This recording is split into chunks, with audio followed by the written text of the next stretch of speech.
सुप्रभात। 108 उपनिषदों की श्रृंखला में अगला उपनिषद न पढ़ के उसके अगला वाला पढ़ूंगी, क्योंकि वो एक छोटा उपनिषद है और इतने टाइम के लिए वो सही रहेगा।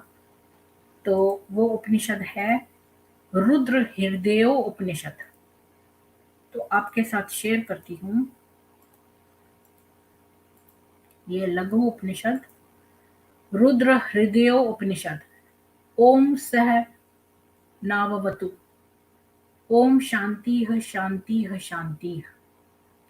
ब्रह्म हम दोनों गुरु शिष्य की साथ ही रक्षा करो, हम दोनों का साथ ही पालन करो, हम दोनों साथ ही पराक्रम करें, हम दोनों का अध्ययन पराक्रमी हो, हम दोनों किसी का द्वेष न करें।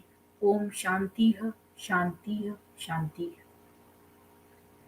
प्रणव के मूल तत्व को कहने वाले रुद्र हृदय, योग कुंडई, भस्म जाबाल, रुद्राक्ष जाबाल और गणपति, यह 5 उपनिषद हैं।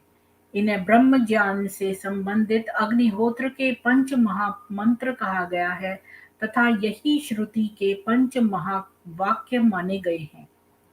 एक बार श्री शुकदेव जी ने अपने पिता महाज्ञानी व्यास जी महाराज के चरणों में शीश झुकाकर निवेदन किया, प्रभु, सब दिग्वेदों ने किस देव का प्रतिपादन किया है और समस्त देवताओं का वास किस देव में है, यह कृपा कर मेरे प्रति कहिए और यह भी बताइए कि किस देवता की उपासना करने से सभी देवता मुझ पर प्रसन्न होंगे।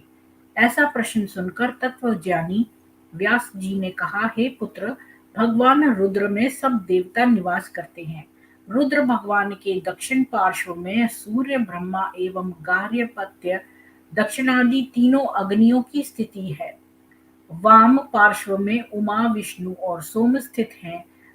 इन तीनों में कोई भेद नहीं है, क्योंकि उमा ही विष्णु भगवान है और विष्णु ही सोम है। जो गोविंद को नमस्कार करते हैं उनका नमस्कार भगवान शंकर को स्वयं ही पहुंच जाता है। जो भक्त भगवान विष्णु की पूजा करते हैं वे मानो वृषभ ध्वज की ही पूजा करते हैं। जो भगवान आशुतोष से द्वेष करने वाले हैं कि जनार्दन प्रभु के प्रिय कभी नहीं हो सकते। जो रुद्र के जाता नहीं है वे केशव के भी जाता नहीं हो सकते, क्योंकि रुद्र ही जीव के उत्पन्न करता है और बीज की योनि रूप भगवान विष्णु है। रुद्र ही ब्रह्मा है, ब्रह्मा ही अग्नि है, रुद्र ही ब्रह्मा और विष्णु रूप है। यह अग्नि और सोम से संबंधित विश्व भी रुद्र ही है।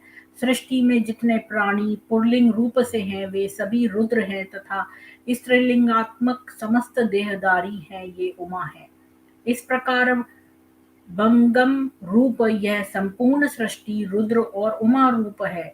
अव्यक्त संसार रुद्र का रूप और व्यक्त संसार भगवती का उमा रूप है। उमा और शंकर दोनों के मिलने से विष्णु कहे जाते हैं। जो विष्णु को नमस्कार करते हैं वे त्रिविध धात्मा के जाता होकर परमात्मा को प्राप्त हो जाते हैं। सब प्राणियों के आत्मा विष्णु है, अंतरात्मा ब्रह्मा और परमात्मा भद्र हैं।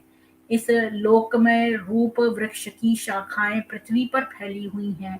इसके अग्रभाग विष्णु, क्रिया रूप ब्रह्मा और मूल भाग रुद्र हैं।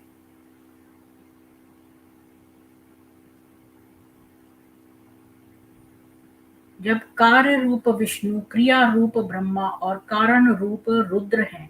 इस प्रकार भगवान रुद्र ने ही प्रयोजन के अनुसार अपने 3 रूप धारण किए हैं। संसार विष्णु रूप, ज्ञान ब्रह्मा रूप और धर्म रुद्र रूप है। फिर से पढ़ती हूँ, संसार जो है वो विष्णु रूप, ज्ञान ब्रह्मा रूप और धर्म रुद्र रूप है। जो ज्ञानी पुरुष रुद्र के नाम का जप करता है वह इससे सभी देवताओं के नाम जप का फल पाकर सब पापों से छूट जाता है। रुद्र रूप पुरुष और उमा रूप स्त्री, इस प्रकार रूप द्वय में भगवान शंकर और भगवती उमा को नमस्कार है। रुद्र ब्रह्मा स्वरूप और उमा वाणी स्वरूप है। इन दोनों रूप में उमा महेश्वर को नमस्कार है। रुद्र रूप विष्णु और उमा रूप लक्ष्मी को नमस्कार है। सूर्य रुद्र है, छाया उमा है। उनके इन दोनों रूपों को नमस्कार है। चंद्रमा और तारा रूप रुद्र उमा को नमस्कार है। दिवस रात्रि रूप शंकर उमा को नमस्कार है।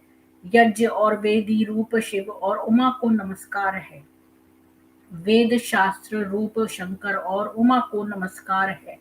वृक्ष और लता रूप शंकर उमा को नमस्कार है।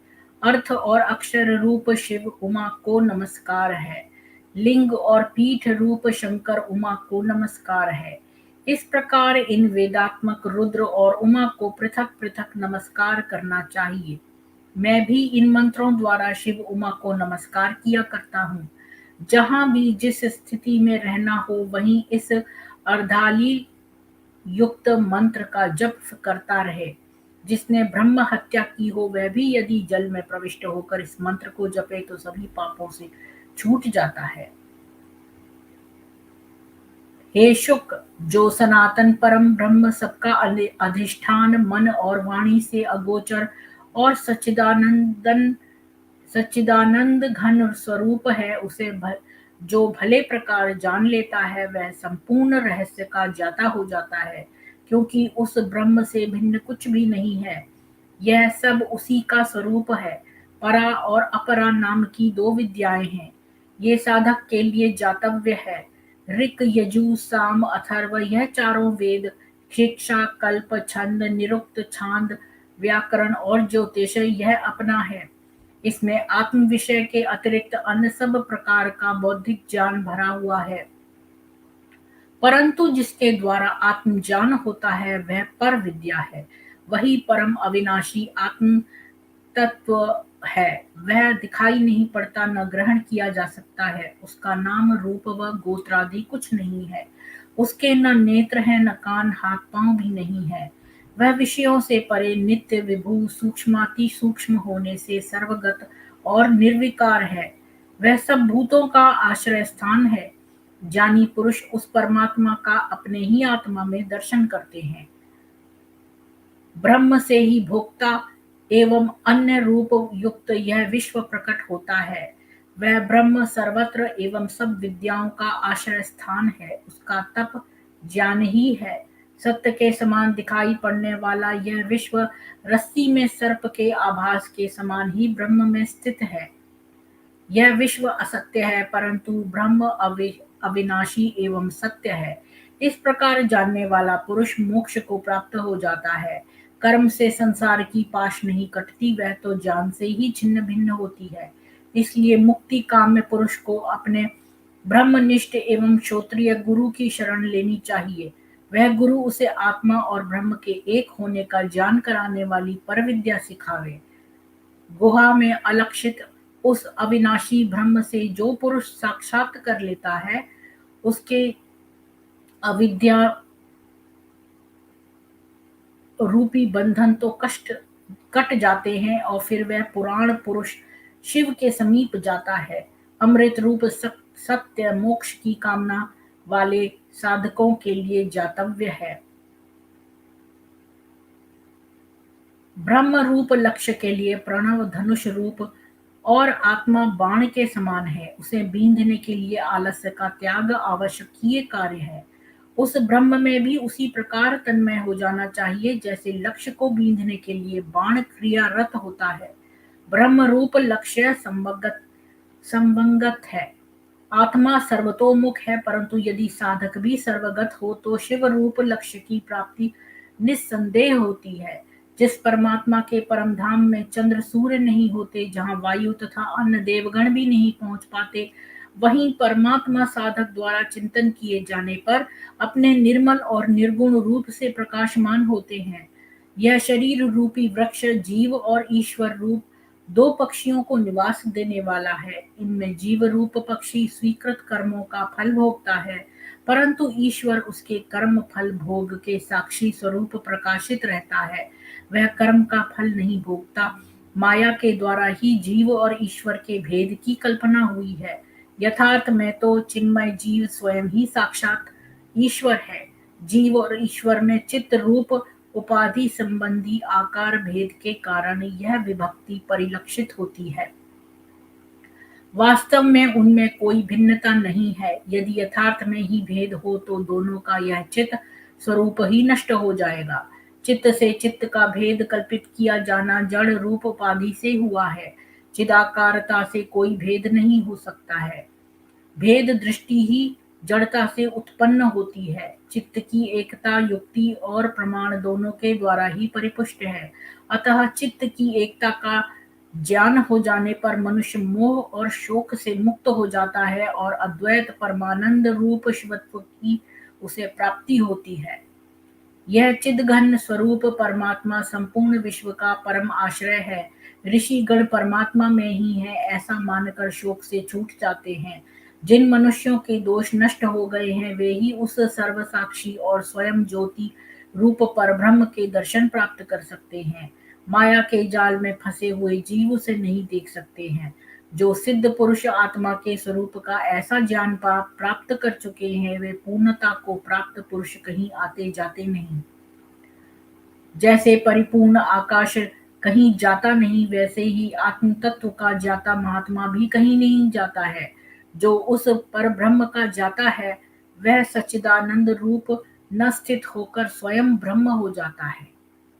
रुद्र हृदयोपनिषद समाप्त। तो आज हमने इस वाले उपनिषद में देखा कि जो रुद्र है उसमें ही सारे देव जो है वो वास करते हैं। तो रुद्र को का जप करने से या रुद्र को मानने से हम सारे ही देवताओं को एक साथ प्रसन्न कर सकते हैं। और रुद्र और उमा जो हैं उनमें ही सब देव देवियां वास करते हैं इस प्रकार से। तो ये उपनिषद समाप्त हुआ और मेरी जो अगली स्ट्रीम थी वो समीर के साथ थी। अम, उसमें इस्लाम में बीमारियां कैसे का इलाज कैसे किया जाता है ये टॉपिक भी उसी ने सजेस्ट किया था। लेकिन उसने मुझे अभी मेल लिखा है कि उसके किसी रिश्तेदार को कोई बीमारी हो गई है जिसके लिए उसे इमरजेंसी में जाना पड़ेगा तो उसको ये स्ट्रीम पोस्टपोन करेगा और आगे बताएगा। तो फिर मैं जो अकबर महान है उसका जो पहला वाला था जो हम पढ़ रहे थे उसका पहला पॉइंट कि हमने ये जो किताब है अकबर वाली उसका जो मैं फर्स्ट का भाग 2 करूँगी अभी। तो आप सब लोगों को सुनने का बहुत-बहुत साधुवाद। जतिन जी, साजिद चौहान जी, लाथरास जी, आर्यन कपिल और भगवाधारी, R forever, the Chander, Monika, um, Dikshit productions, Nagendra ji, आप सब लोगों का बहुत-बहुत साधुवाद। सुनने का इस उपनिषद को शेयर करने की ज़रूरत नहीं है। आपका दिन शुभ बीते और ओम शांति।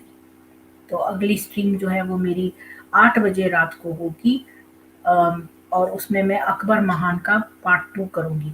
तो मैं इसको एक इनवाइट भेज देती हूँ अगर किसी को बैक में मेरे से कोई बात करनी हो।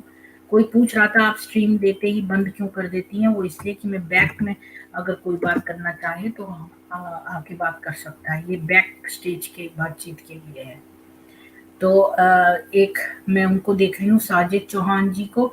आपका नमस्ते, आपको बहुत नमस्ते साजिद जी। आप भी बैक में आ सकते हैं, हमें बता सकते हैं कि आप कोई स्ट्रीम में आना चाहेंगे हमारे साथ, कोई स्ट्रीम करना चाहेंगे। तो ओम शांति, धन्यवाद।